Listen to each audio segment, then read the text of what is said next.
იდეალური მშობლობა, ხო, როგორი ესეთი ძალიან ფართო ცნება არის, ხო?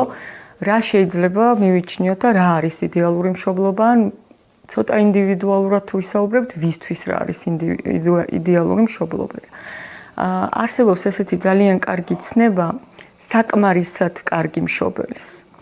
აქედან გამომდინარე, რომ საკმარისად კარგი მშობელი არის მშობელი, რომელიც იაზრებს იმასაც, რომ ის პირველად არის მშობელი, მშობლებად არ ვიბადებით და ჩვენ შვილებთან ერთად ვსწავლობთ და გავდივართ ამ მნიშვნელოვან პროცესს და იდეალური მშობლობისკენ სწრაფის და მონდომების ხარჯზე მოგვდის ხოლმე ხშირად შეცდომები, სწორედაც.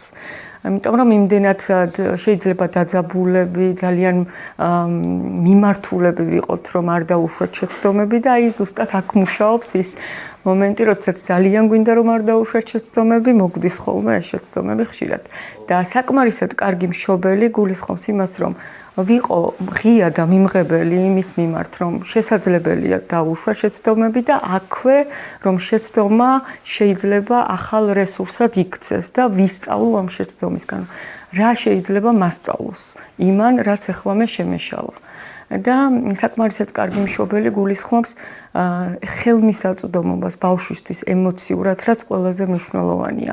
საკმარისად კარგი მშობელი არის ბავშვის გვერდით ემოციურად გულისხმობ, აღიარებს მას, იღებს მას ისეც, რაც როგორიც არის, თუ ბავშვსაც მოუვიდა შეცდომები, მას უკვე შიშის არ აქვს, რომ მშობელი მის შეცდომებიანად რაღაცნაირად დაიწუნებს მას, ასე ვთქვათ, და არ მიიღებს, ეს ქმნის ზუსტად აი ამ ღია ურთიერთობის შესაძლებლობას და მჭიდრო მიჯაჭვულობას და მჭიდრო კავშირს და ზუსტადაც მე ეს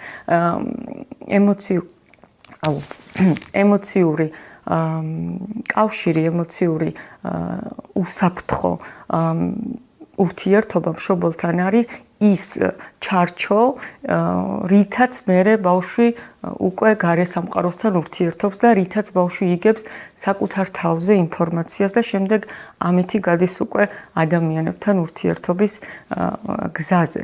ამიტომ მოდი შეგვეძლოს რომ ვიყოთ საკმარისად კარგი მშობელი.